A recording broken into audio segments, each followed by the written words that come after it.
This is Dan with Quality Edge, and we are here at an underdecking project where the homeowner is taking a non-usable space and turning it into something functional.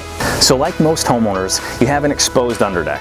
You see water stains, fasteners, cobwebs, and it doesn't look great. This homeowner has a beautiful outdoor space. They have an in-ground pool, they have a fire pit, and this really doesn't match.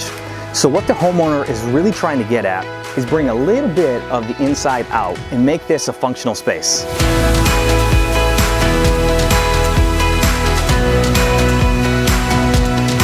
So to give you a little peek into how the system works, the installers have flashed everything in. We have our G channel on the end, which will hold the end of the panel, and then we have our carrier bracket that is designed to help slope these panels into our gutter system. Our inside-out underdecking system is all about water management.